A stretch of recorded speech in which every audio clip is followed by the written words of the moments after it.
Hello, this is Mark with a Dark United Front Facebook music fan page. I'm on the phone with Joe Cangelosi of, and I am pronouncing that right, correct? Cangelosi, yeah. Okay, thank you, sir. Of Eliminate, ex-Kreator, ex-Whiplash, ex-Massacre, ex-Death Corp. Joe, how you doing tonight, sir? I'm doing great, man. Good, good. Cool. Well, I just have a few questions to go ahead and ask. Actually, quite a few of them. So again, thanks for going ahead and taking the time to do this. But first question: what made you decide that you wanted to pursue a career in music? Were there any particular artists or bands, albums, or songs that made it an easy decision for you? Okay. Well, that question's easy because my dad is a drummer, so I grew up in a musical family. Awesome. And I was always surrounded by music from day one. So, right, as soon as I got old enough to hold sticks and stuff, I was playing drums. And Badass. I naturally gravitated towards it. I have sisters and brothers, and they didn't go that path. And as I got older, I got into all the standard shit when you're growing up. In that time period, like I was into. I mean, I had a bigger, more eclectic, way more eclectic. Library than most kids at the time because my dad, of course, he's a jazz drummer, rock drummer. He's a very educated guy. When it comes to music, and Right. Minded too. So yeah, I grew up on stuff like Zeppelin, and those are my main influences when I was first growing up and listening to John Bonham. For me was that I took notice to that because to me he's like the foundation of metal drumming. Yeah, absolutely. One of the first guys. There's a bunch of them, of course. Yeah. But he's the guy for me that stood out and the drums were in front, and I really liked the fact that the way he played, and, how hard he hit and stuff, and just absolutely. The intent, the total intent of what he's doing there, So yeah, as I got older, I got into one of my favorite bands of all time is Iron Maiden, so. I was a big Maiden fan when I was an early teenager and stuff. Absolutely. I was thinking. All that good stuff. Oh yeah, I was thinking about actually throwing Clive Burr into the interview. So I take it you were a huge Clive Burr fan. Oh, Clive Burr is incredible. One of my favorites, man. Yeah, absolutely. I mean, Nico is incredible too. I don't like to choose who I like better. Yeah. But they're two different kinds of drummers, and they're both great. Yeah, absolutely. Well, who are some of your other drumming influences when you were really starting to go ahead and formulate your opinions as far as who you liked? And who's your all-time favorite drummer, heavy metal or otherwise? Okay. I don't have too many all-time favorite drummers. Probably one of my all-time favorite drummers are not even in the genre they actually play. One of my favorite drummers in the world is Tony Williams, which is an incredible jazz drummer, fusion drummer. Nice. And a guy named Jack DeJohnette. Okay. As for thrash and metal, man, I got to put Tom Hunting up there. Oh, absolutely. And Dave, of course. I don't think Tom gets enough credit, and definitely a big influence on me, man. When I heard Tom play it, I was like, yeah, that's the shit I want to do, man. Oh yeah, absolutely. I got to put Lars in there. Yeah. Although people love to bash the poor guy. I mean, whether you like the guy or not, man, he's a part of metal history. Mm-hmm. He came up with incredible drum parts for incredible songs that. Yeah. You try it, man. Yeah, absolutely. My feeling. Smashing. I can't take it no more. Yeah, and I agree. I have my opinions on them, but I will not deny anything that was put out, all the way through Master of Puppets and even Justice. I mean, I will not go ahead and. That's where I draw the line almost, man, pretty much. Yeah. It's not the fact that, they just went a different direction. Yeah. That's their decision. And, people shouldn't be selfish when it comes to, bands and them changing directions a little bit or trying to grow or whatever. Yeah. But, they're, they don't owe you anything, man. Right. They're playing music that they believe in, and if you don't believe in it, man, and don't like it. Yeah. You have the option to not go ahead and listen to it and not actually go ahead and buy it. Instead of voicing your opinion 1,002 times about fucking how bad the band got, and all right, we all know. If you don't like that period of time, great. Yeah. Let's talk about some bands that we do like. Let's do that. I do like Metallica, man. I like Metallica up to that point, actually. Exodus, of course. I love Exodus, man. Yeah. And, I like I like a lot of the old school thrash bands in the '80s that that were my contemporaries back, and Yeah, times, like Andy Gallion and Paul Bostoff and guys like that. Excellent, yeah, excellent guys, man. Yeah, absolutely. I have to ask you this just because I've been a fan of the guys for years, and I can't believe I didn't throw him into the conversation. Neil Peart. Oh, of course. Okay. No doubt. Okay. That's just a gimme right there, man. If you don't respect what that guy does, even if you don't like the music, man, I mean, come on, that guy, I'm totally influenced by that guy. Oh, yeah. Of course. How could you not be as a drummer? Yeah. Especially with, growing up in those times. Yeah. What about great. what about Stuart Copeland and Terry Bozzio? Stuart Copeland. Great. Both of them. Yeah. Stuart Copeland's one of my favorite drummers of all time. Yeah. So original, man. I wish the Police actually did more records, man. I want to hear more drumming. Oh, yeah. Yeah. Like, his stuff is beautiful. Yeah. And Terry Bozzio is insane, man. Oh, yeah, fully. Especially those kind of guys from that period of time, they were so talented and so unique and original, man, Something that it seems like, it's hard to come by these days. Yeah, absolutely. Totally. Deathcore was your first metal band, you becoming a member at age 15. From what I understand, your ability was quite advanced going back a few years before that time even. At what age did you start jamming around with other musicians and start becoming serious about forming a band, metal or otherwise? Probably about 12, 13 maybe. Yeah. Cool. Pretty young, man. And we had a group of people that we hung out with, my first, I still with them, hanging out with them stuff. But, the kids that you grow up with, man, and people that stay in your life, like my bass player Richard Day from Deathcore, from Brooklyn Militia, he was also in Whiplash with me.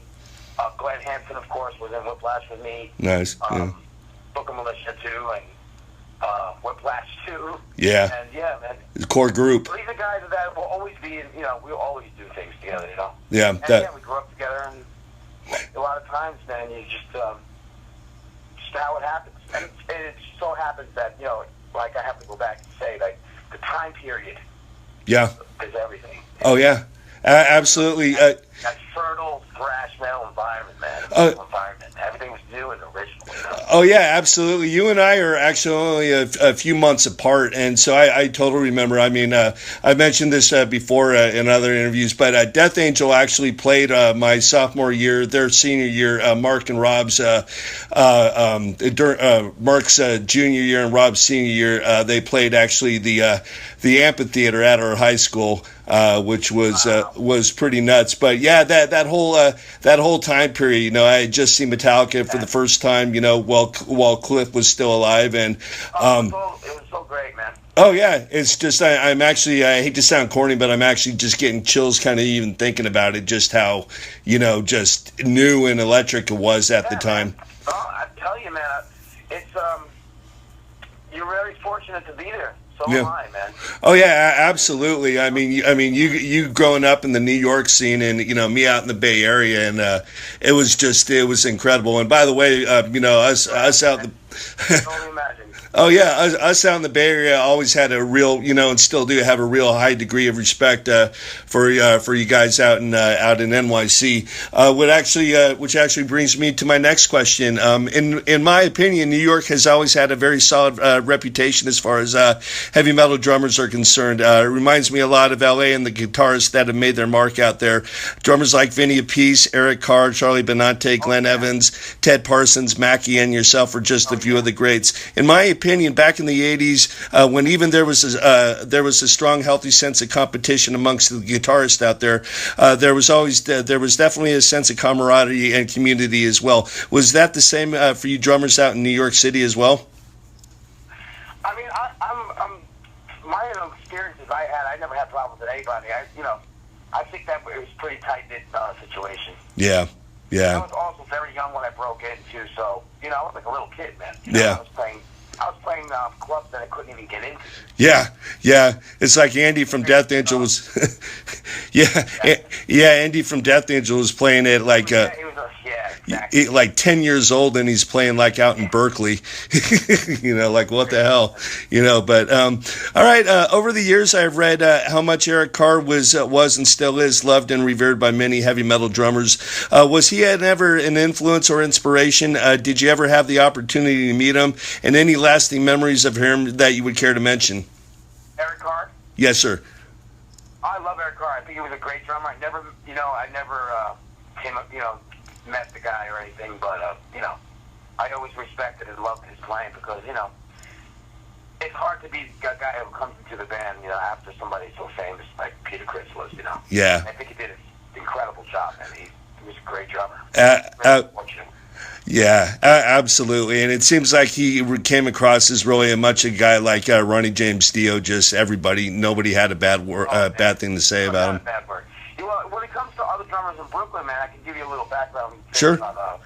My dad grew up in Brooklyn too, and he used to play a circuit with a bunch of bands, and they used to play these certain, clubs in Brooklyn and stuff. And a bunch of times, my dad did some shows with Vinny's brother Carmine. Yeah. And they played opposite each other, a bunch of times, and they got to know each other a little bit and stuff. And my dad recently just went down to see him, and I think he's playing with Cactus. Nice. Nice. Yeah. That's great, man. That's a great drummer right there. Vinny Appice. Drummer right there. Oh yeah. Carmine. Oh yeah, Carmine's awesome. I really kind of wanted to. I was really interested to hear what he was going to do with Ozzy, but unfortunately that didn't work out way back when. But I thought it was great when he joined Ozzy. I thought he could have. He played with everybody, man. Yeah. He played with so many people. It's ridiculous. Yeah. Speaking of him, excellent all-around drummer. Yeah. Speaking of him and Ozzy, you a fan of Tommy Aldridge? Absolutely, man. Yes. Yeah. Yeah. He's great, man. Tommy's still great. Yeah. Yeah. At 62. I recently saw a clip of him. He was freaking killing it, man. Just killing it. Yeah. Yeah. He's pretty awesome, man, and he's. I think he's ahead of his time too. I don't think he got enough credit either. Yeah, and the fact that he still carries the torch for Randy Rhoads, just in interviews and stuff like that, still always mentions him. That's. Great guy. It seems like he's a great guy, man. Yeah, that's awesome. Always admired him. Yeah. Oh, dude, that's me too, man. Ever since I saw the Ozzy video a few months after Randy died, that's like one of the first things that stood out. Besides me trying to see how Brad Gillis was treating Randy's stuff, I was just really keyed in on how badass Tommy was sounding. Man. That's, Speak of the Devil record, I really love that. Oh, awesome! Yeah, I think a lot of people try to go ahead and put Live Evil against Speak of the Devil, and it's like they both have their merits. I mean, they really do both have their merits. Yeah, there's no competition. Like people try to pit everything against everything. People need to stop doing that shit, man. Seriously. Yeah. It's like James Murphy was talking a few months back. I was watching an interview, and he was talking about. He's like, when you're younger, you need to identify with the scene, and you really don't realize that it's just it's music. Like it for what it is. No matter what type of music it is, just be accepting of it. Absolutely, and just have respect for everybody else that's playing it, man. We know. It's so much better and so much healthier to have a scene that's filled with like positivity than people just like hate you for no reason, man. Because everybody's doing the same thing, and yeah, it's not a competition, man. It shouldn't be a competition. Yeah, absolutely. Like have fun. Yeah, absolutely. And one thing I always say, I mean, I may have my opinions on certain bands; they may not be, very positive, but I will always say, they get up there on stage, they're doing something. I've never gotten my ass up on stage and tried to do it. So, I mean, even the worst band, I'm going to have to go ahead and tip my hat to them for just having the balls to get up there and get up on stage. That's just... Man. Yeah. No joke, man. Yeah, absolutely not. Well, New York was home to both L'Amour's and CBGB's, two of the most iconic concert venues in the world. Coming up in the metal scene during that time, there was definitely a line in the sand that was drawn between punks and metalheads at the beginning. What do you remember about both as a performer and as a concert goer, the experiences at those venues as far as the interaction between the two crowds? Oh man, I had an incredible time during that time period because I had a lot of friends that were in both scenes. So yeah. I also had older people that were like people that were already in this other scene, like hardcore scene for years and stuff, that took me under the wing kind of and stuff.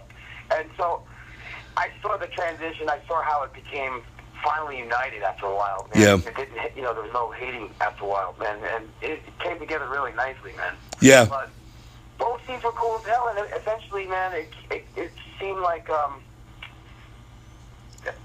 everybody was willing to bend, man, and to accept the way that other people play, and then you can hear the influences in their music too, man. It's kind of meshed everything together in a way. Yeah, absolutely, and a lot of great music. Absolutely, for the negatives, man. Sometimes, for me personally, like I think sometimes you get too far from the source when you change music, the formula too much. You know what I'm saying? Yeah. Some bands worked, some bands just didn't work. Right, through the crossover thing, I think. Yeah, and it's like I mean, with all the negativity that came out of it first, when everybody finally started getting along, I mean, you had some really great music that came out of it. Oh my God, incredible! I remember seeing DRI open up for Slayer, Hell Awaits tour, man. Oh, nice. That was fucking insane. Yeah, crazy, man, because you had both crowds in there, and that's two pretty different situations. Oh yeah. But yet not. You know what I mean? Yeah. In terms of the way the music is, and the intent of it all, man. The excitement, the energy. Yeah. I actually, I was actually talking to somebody quite a bit younger, quite a few years back. I think it was like in 2003, and she's really into the new punk stuff, which I would basically call alternative, but kids consider punk today. And so I just said, let me go ahead and make you a CD of what I consider punk, what I grew up on. And I gave it to her, and she came back. She's like, that is some pretty angry stuff and pretty just downright just, furious. And I was like, yeah. I said, and it was great. And it still holds up today. It still absolutely holds up today. Well, it's honest, man. It's not already preconceived. Mm-hmm. It's not like it's original. It's coming from a source that's, music like that is raw. It's emotional, man. It's coming from a real source. It's hard to reproduce that when you're like, you're a rich kid. Yeah, absolutely. You know what I'm saying, man? Mm-hmm. I don't want to say a cliche about it, but you know what I mean. Yeah, no, yeah, absolutely. Honest, man, and any music though, but any music. If it's not honest, then you can usually hear it. Yeah, absolutely. You're dead on with that. Well, you're most noted as for your work as a member of Whiplash. After recording and releasing all the albums that you did and the numerous tours that you took part in, overall, how would you describe the experience of being a member of Whiplash? I had a great time writing with Whiplash, hanging out with Tony Bono and Tony Kreator back in the day. And then when we got Glenn, it was always a good time. I always have a good time doing what I do. Mm-hmm. It wasn't easy, and there was a lot of bumps in the road and stuff. Uh-huh. And, a lot of things happened from 1986 to actually, there's breaks in between. Skag Young came back. Yeah. Oh, so many different things happened that bad. But overall, man, I take away only the good. Yeah. I don't choose to think about the bad because I kind of crashed and burned in the end. Yeah. And, right now it's at a the heart is barely beat in that band, and I blame Tony Kreator for it. And, I can go further into it, but I don't want to, bash on anybody. Well, you know what? That's totally cool. I was going to ask you. I was going to go ahead and ask you about it, but I think you gave a pretty decent response on that. So look, put it this way, man. Yeah. Tony Scaglione rejoined the band. Okay. Buddy, Tony Scaglione, right? Yeah. Rejoined the band only to leave the band a couple of gigs later. It was that bad? And yeah, that's just the fact that, when things are just changed completely and people are not acting the way they should, or the situation is not right or whatever, you can't, that just goes to show you that there's something wrong there. Yeah. And it's constantly revolving door of members that, Yeah.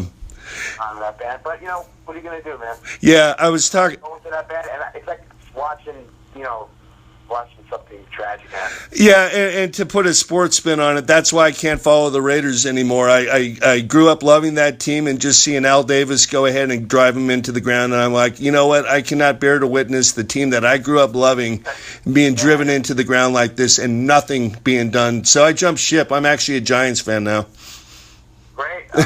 so am I. Awesome. I was going to ask you if you were Giants or Jets. Oh, Giants all the way. Nice, man. Nice. All right. I don't want to put a negative spin on the Whiplash thing. I mean, it's unfortunate what they have become. Yeah. But I did all I could in that band. I put my heart and soul into it, and I think we did some really amazing things together. Oh yeah, absolutely. That's what I take away from it, man. You know. Absolutely. I was. Are you familiar with Morbid Saint? Yeah. Yeah, I was talking to Pat Lynn. I did an interview with him a few weeks ago, and he was just basically talking about what he had to deal with at the end. There was just no communication. There was just it just totally broke down to where. It just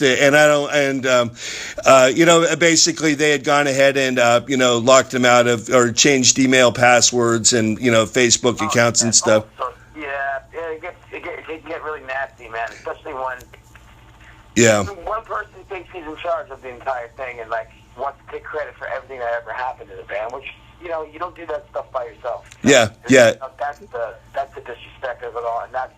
Karma takes control, man. Yeah, absolutely. That guy is a really cool dude, man. I really hope he finds another gig, man. Because from what I hear, he's already really missed as far as that band's concerned.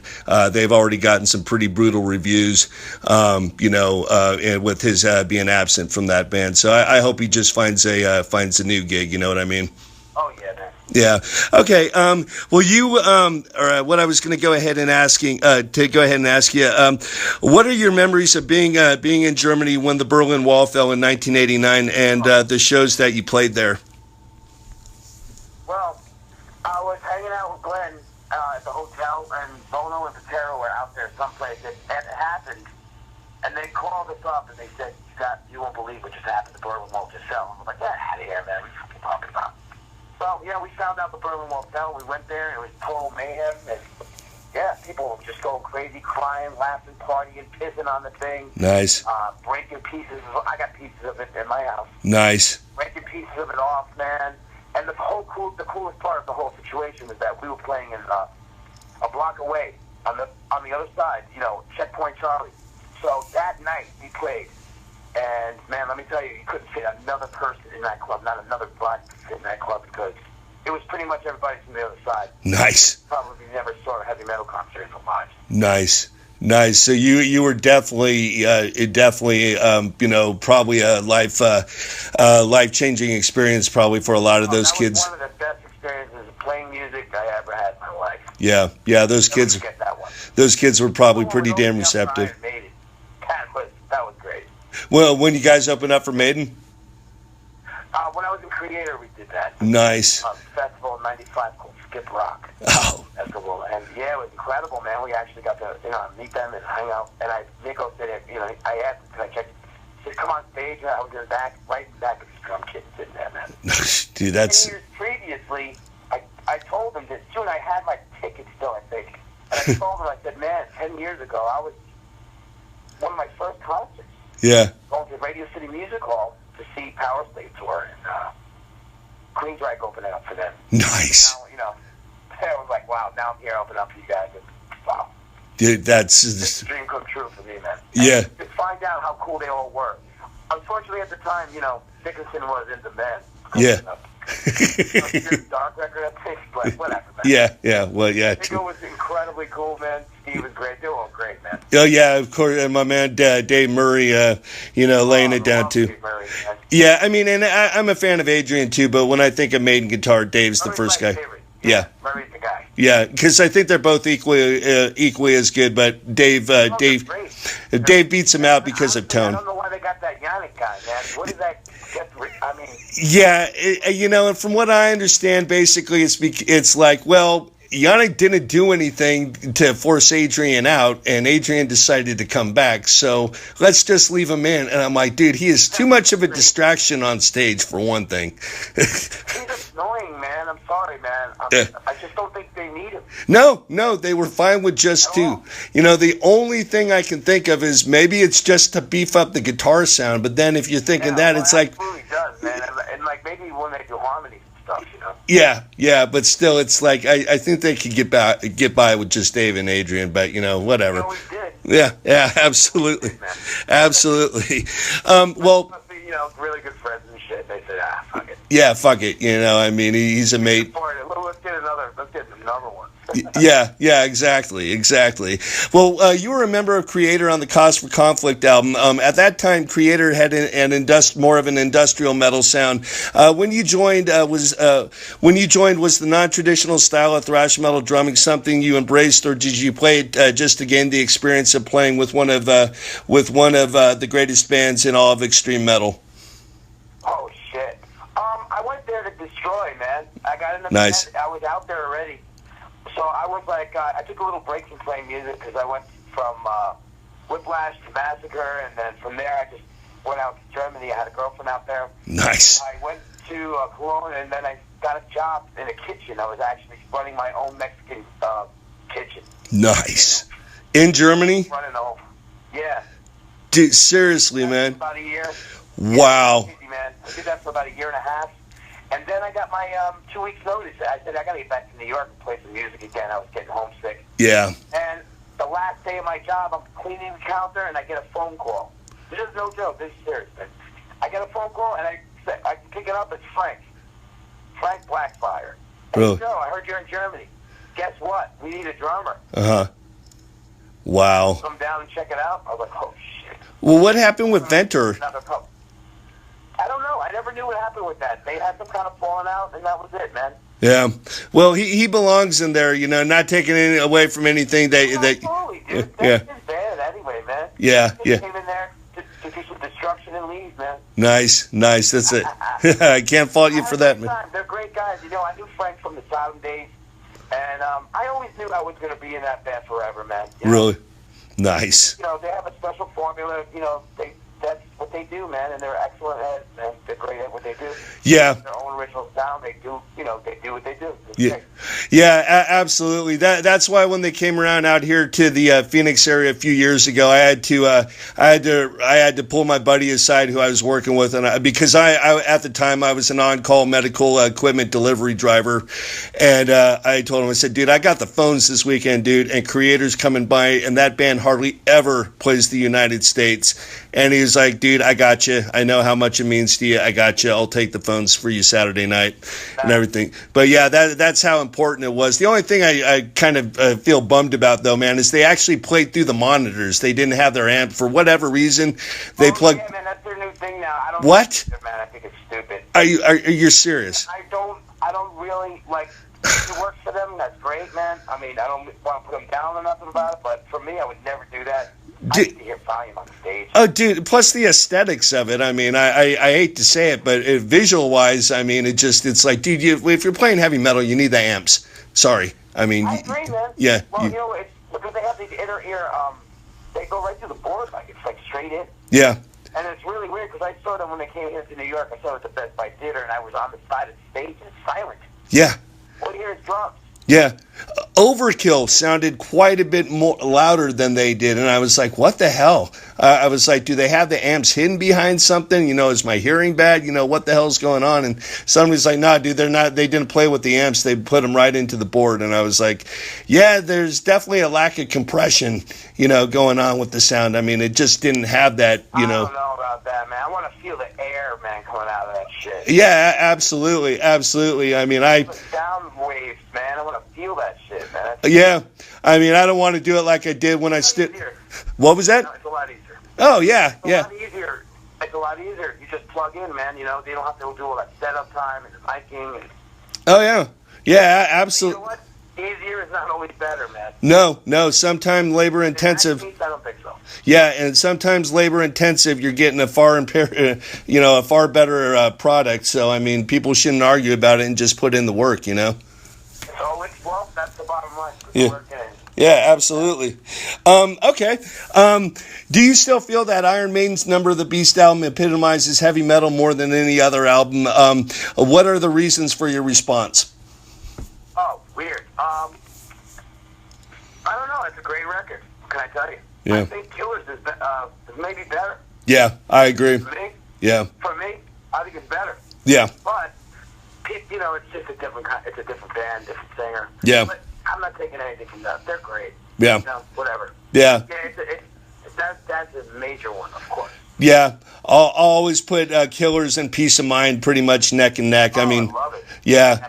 Yeah, absolutely. I mean, when it comes down to it, I mean, I really do respect the hell out of Bruce. He's definitely one of my favorite metal vocalists, but you can not deny just the attitude that they had with Paul Di'Anno. I mean, it was just, you can't deny it. You can't deny it, man.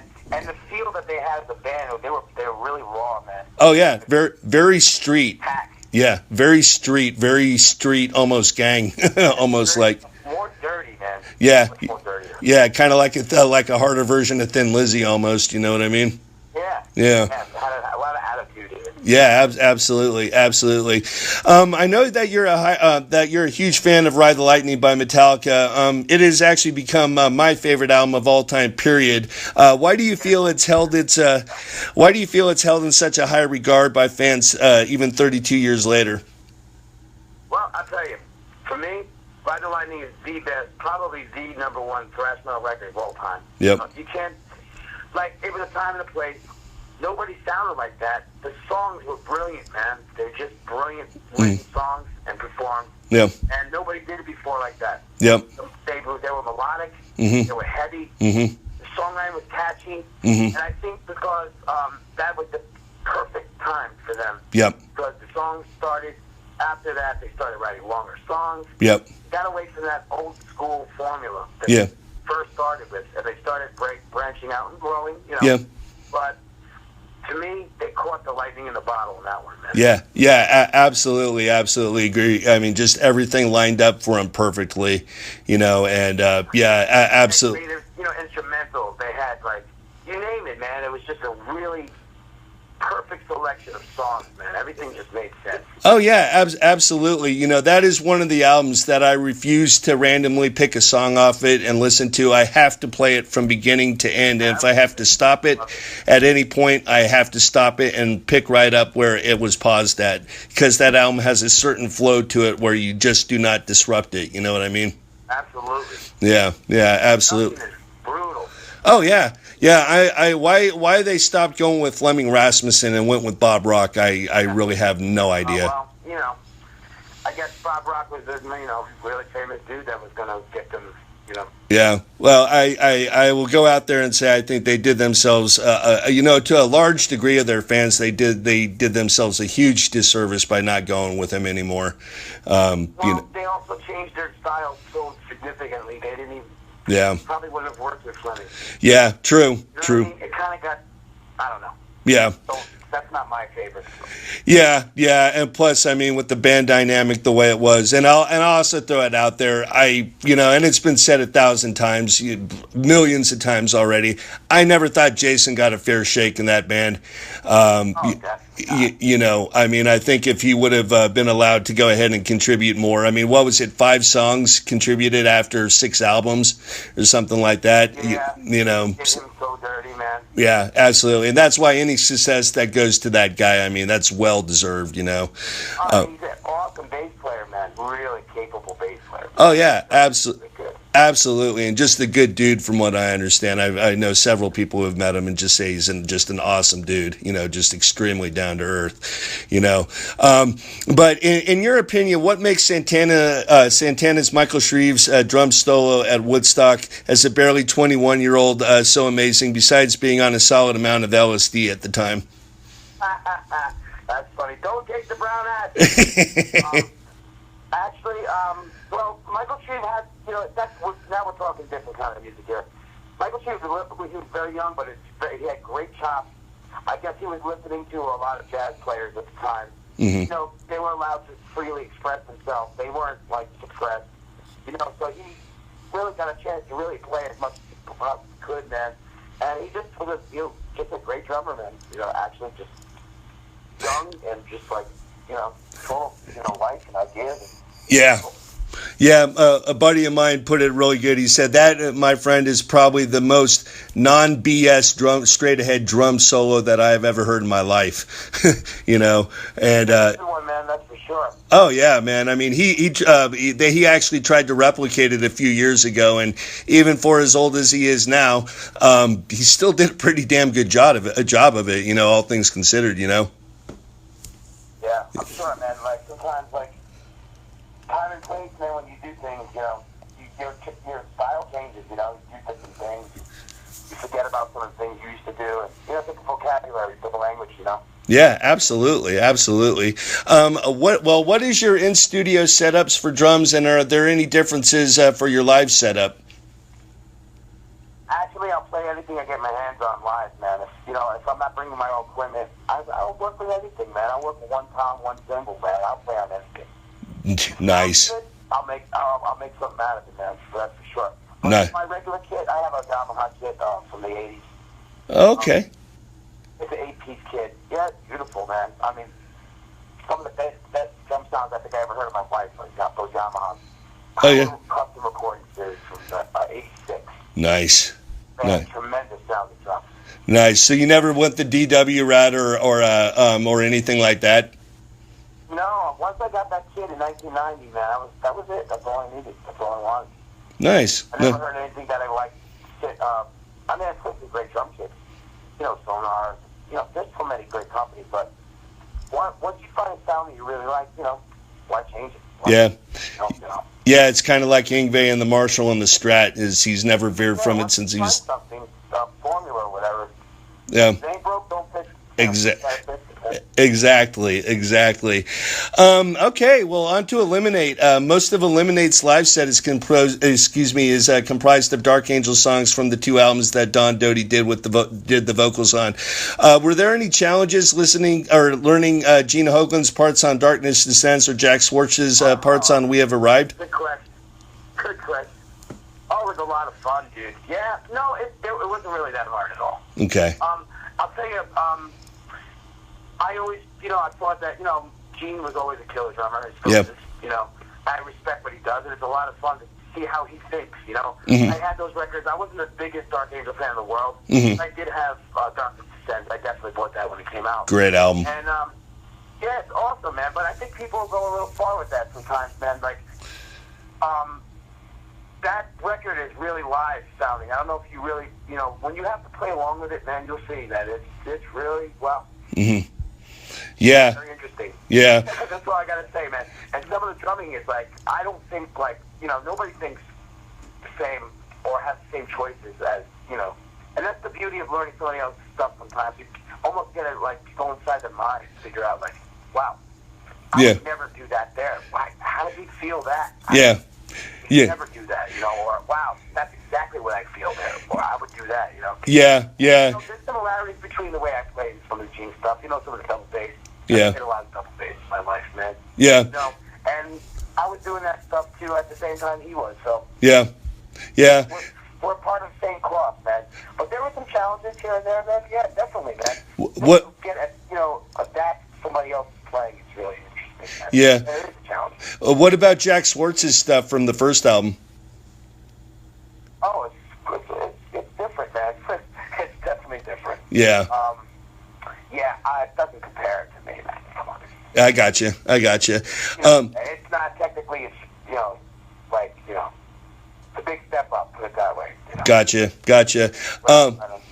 Oh yeah, absolutely. I gotta ask. You gotta say, like, I'm not, all I'm saying is that those were the very humble beginnings. So, yeah.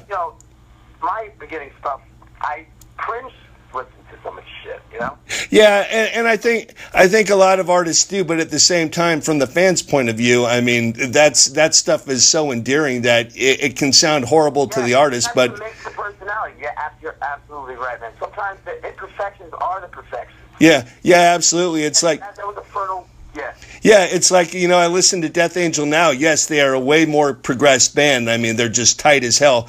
But nothing's ever going to beat the Ultraviolence. You know what I mean? It's just... You know what it is, man? Like, what I try to bring to my drumming still to this day is I want to give that sense of you're on almost off the rails. Yeah. We used to do it when we were kids. Yeah. We weren't precisely always on time, just always maybe pushing it a little bit.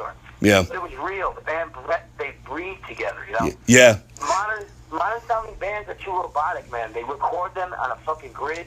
Mm-hmm. They put everybody, quantize everything, man. They take the heart and soul out of everything, man. Oh yeah, yeah. You and Rob Urbanate from yeah, you and Rob from Sacrifice and James Murphy could have quite a conversation on. Yeah, I don't like the triggering. I don't like the sampling. I don't like that bullshit. Oh yeah, no, dude, it's pretty much infuriating. There's no organic process to it.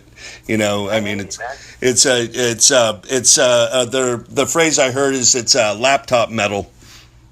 Yeah. Yep. Like hit the drums, man. Hit the fucking drums. Yeah, it's called percussion. You know, do it. You know, don't program it. Do it. You know. What? Teach your own, man. You know, that's a whole entire area where I'm not a part of that, man. But good for them, man. You know, if they're having fun doing it, people like it. That's what it's all about, man. Yeah. I mean, let's just see it for what it is. Well, man, that's it, dude. That's really, like, you can't be a Nazi, man. Yeah.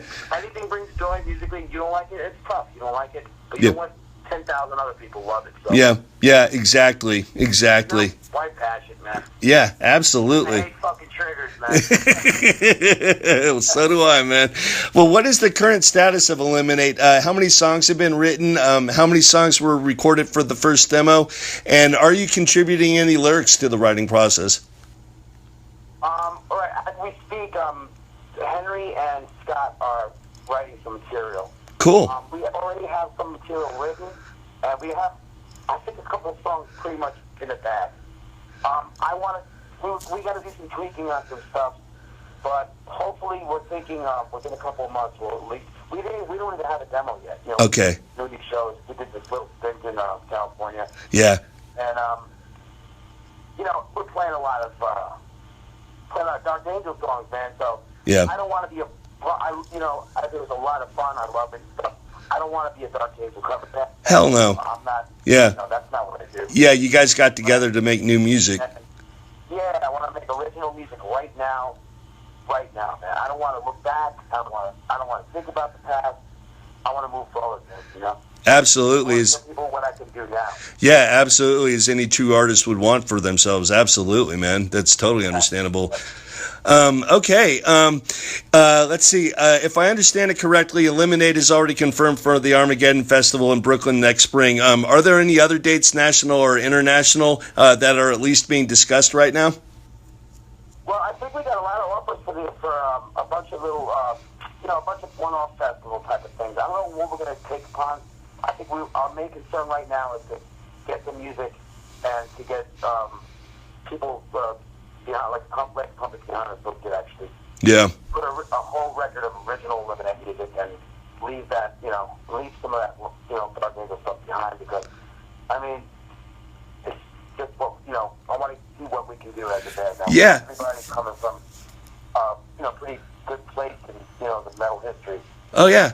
I know we can do some great stuff, man, because the caliber of the band is pretty high. Oh, yeah, absolutely. I mean, playing the Dark Angels stuff is a great way to go out there and just go ahead and get your guys' rep as a live band out there, Exactly. But as far as new music, new music goes, I mean, you got to be able to go ahead and create it, and you can't really do that when you're, still playing Dark Angel stuff and concentrating on that. We want to avoid doing too many shows, and we want to just stick to the plan, which is to get this demo out and to move forward so we can actually, do a full-length record. Cool.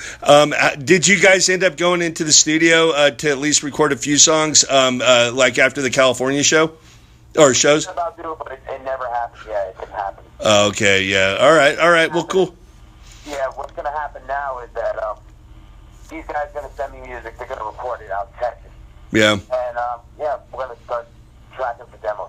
Yeah, that's cool, man. I can't wait, man. I'm just telling everybody who's into metal, I'm like, dude, you got to check out Eliminate. Just go to their Facebook page, start following them, just check them out, man. Because I mean, dude, you guys deserve it. When I first heard about you guys, I was like, oh, dude, I want to be in on this. Absolutely, man. I mean, you guys are the real deal. It's been lurking around for a while, way before me. Yeah. I was only going to do one show, Yeah, but that cohesive bond that was formed at the Grindcore show definitely proved to be something good, Oh, Good dude. Really good friends. Yeah, he seems like a really, really, really cool dude, and I hope to interview him sometime, but yeah, he comes across as just a really, really good dude and everything, so I'm really happy for all you guys, that you guys have this opportunity, but, okay, so, Joe, Cangelosi, has the ability to create the perfect heavy metal drummer, having all the abilities of that musical genre's greatest drummers to work with. Which drummers, does he choose, and for what skills and why? What drumming style? You're creating the perfect heavy metal drummer, so you got to go ahead and pick out stuff like how he goes ahead and uses the hi-hat or double bass, and you have every drummer in the genre to work with. Perfect heavy metal drummers, man. Damn. Well, you gotta have Dave. You gotta have Dave in there for feet. You gotta have his feet there. Yeah. And oh man, there's just too many, man. And like then you have to dip into the old school bag and you have to get people like Ian Pace and those kind of guys too, man. Bill Ward. Oh man, yeah, of course, Bill Ward. Yeah. Another one of my biggest influences, man. Yeah. Bill Ward. Yeah. Yeah, I couldn't bring myself to. Style. Oh yeah, absolutely. I couldn't bring myself to create one. Yeah. Create a bunch. Oh yeah. I mean, but as far as Bill Ward is concerned, I couldn't bring myself to listen to any of the new album or go ahead and see him live. I just with Black Sabbath without Bill Ward. Bitter too about that, man. I'm pissed. Yeah. I'm so pissed at that, man. And I'll throw it out there. Fuck it. It's I'll put my opinion out there. That's why I can't listen to the new Slayer. I know they have their things that went down with Jeff's gone though. If it was Gary and Dave in the band, I would have absolutely no problem with it. But the fact it's only Tom and Carrie, and I'll put no comment when it comes to Carrie. I know what you're saying. Yeah, but so I did go ahead and check out some of the Sabbath, and I gotta tell you, man, the guy did an incredible job. He really did. Brad Wilk. He's not Bill Ward. Did a great job, though. Are you talking about Brad Wilk from Rage Against the Machine or Tommy Cliffitus, the live guy? The guy who did the record, I don't know who was that. Oh yeah, Brad Wilk from Rage Against the Machine. Excellent job, man. All right, cool. Well then, yeah, I'll probably if you go ahead and say it's like that, I'll go ahead and check it out then. Give it a shot. I gotta be honest with you. It sounds like old school Sabbath with new production, man. But they've really caught the essence of Black Sabbath. Okay. Now, are you talking about the Volume 4 through Sabotage era, which I consider their best? Oh, I love that era too. Yeah. Yeah. I wouldn't go that far, but I tell you, man, they definitely tapped into some shit that you're gonna appreciate. All right, that's awesome. Then I'll definitely check it out. You'll find something in there that you'll like. Okay. They really, you can't go wrong with Tony Iommi, man. Yeah. Forget about everything else. Tony Iommi, man, is the guy. Yeah. Yeah, it's like a buddy of mine and I were talking. I said, you know what? I think if I were to ask somebody who really doesn't know jack shit about rock and roll and guitar, anybody, pretty much that's familiar with rock and roll but doesn't actually play it and isn't really a hardcore fan, they could at least name Jimi Hendrix, Jimmy Page, and Eddie Van Halen. They could at least name those three. And I said, so we got into a little discussion. Well, who do you think or what players are known for what? And I said, well, what do you think about Tony Iommi? And he's like, besides influencing 30 million people, what do you got? Yeah, so he did something right, Some of the heaviest riff that I ever be played, man, Oh yeah, absolutely, and he's still making great riffs, but. Always. Yeah. All right. So now you are. Brings me to my next question. You're actually a concert promoter for one night and one night only. You must choose one thrash metal band, one death metal band, one doom metal band, and one black metal band, each to represent their respective genres. Which band do you choose, and what is the order of their appearance? Oh my God. Well, Exodus has to be there. I'll put Venom in there for real black metal. Okay. What else? Thrash? Thrash and death. No, I mean doom and death metal. Trouble, I put Trouble in there. I love Trouble, man. Absolutely. One of my favorites. I love that Plastic Rehead record too, man. It's really cool. Yeah, awesome. And anything that Jeff played drums on. Yeah, he's great. Jeff Only's amazing. Absolutely amazing. Great guy too, man. Oh yeah, I love the Jeff. Shout out to Jeff. He's a great interviewer too, man. I've listened to a few of his. Awesome. I did an interview with him once. Yeah. He comes across as somebody who can definitely hold down an interview really, really well. What about death metal band? I don't know, man. I'm not a big death metal head, man, to tell you the truth, but I don't know. All right. I got you. Okay. What are the biggest challenge? And this is I try to end every interview with something off topic and everything, to just give the listeners something. It's like, oh, hey, that's something I never would have thought of. But what are the biggest challenges and rewards that come along with working with special education, high risk youth? Oh, I did that for many years. Yeah. Oh, there's big risk. You can get stabbed. You can get. They can have you arranged to have you killed, all that fun stuff. Uh-huh. But if you are down to earth, and you have a good rapport with them, you're smart, you know where, boundaries are, and you know how to deal with people, man, they become your best friends, and then all of a sudden you have an army behind you. Yeah, absolutely. And you make changes in their life.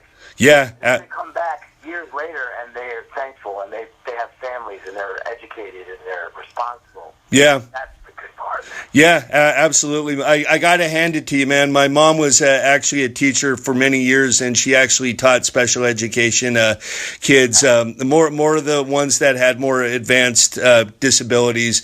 But it's it's a hard gig either way. I work with emotionally disturbed, autistic kids. Yeah. And you know what?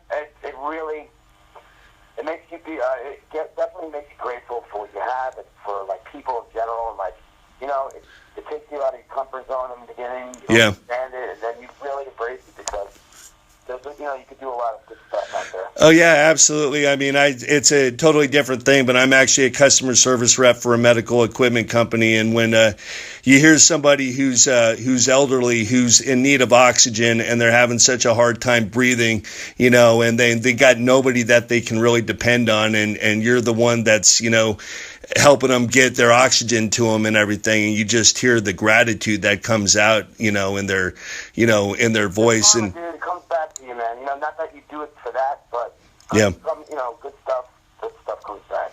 Yeah, absolutely, man. Absolutely, and so that's what I kind of got to tell myself when I'm getting frustrated. I got to tell myself, man, I wouldn't want to trade my position for theirs, So it's just quit. Grateful every day, man. Yeah, quit bitching and start working, So, well, Joe, I really appreciate you taking the time so much, especially with everything you got in your life that you have going on in your life. Pleasure, bro.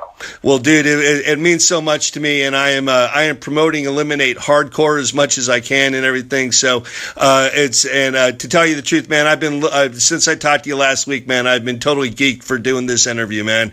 So it's awesome, man. Thank you so much, and thanks for supporting the band, really. Oh no, absolutely. I would say you guys made my day the other day when you guys opened up the online store. I gotta get a shirt myself. I don't even have one. Nice. Get some long sleeves out there, man. Us fans love the long sleeves. Yeah, I like those. I'd like to get a hockey jersey up.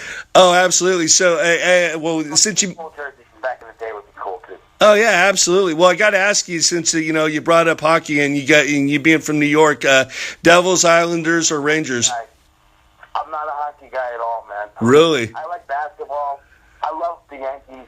Yeah, I know you're a Yankees fan, man. Yeah, I love the Yankees. Yeah. Never got into hockey. Never got into it. Really. But are you a diehard Giants fan? Giants. Knicks. Yeah. No. Fortunate, but I am a Knicks fan. Hey, man. Hey, you're sticking with them, man. I mean, and that's a true testament. I'm not a bandwagon guy, man. I remember, the Yankees having just decades of turmoil, man. What are you gonna do? Yeah, absolutely, man. I gotta ask you. Overall, man, I'd rather be playing music. Yeah. They do, man. You know what I mean? Hey, were you a big Thurman Munson fan? Excuse me? Were you a big Thurman Munson fan? Oh, hell yeah. In fact, I got some Thurman Munson cards. Awesome. Pretty cool, man, from my childhood. Yeah. Oh, he was great. Awesome, man. That I still remember the day that he died too. Hearing about it, it was. Me too.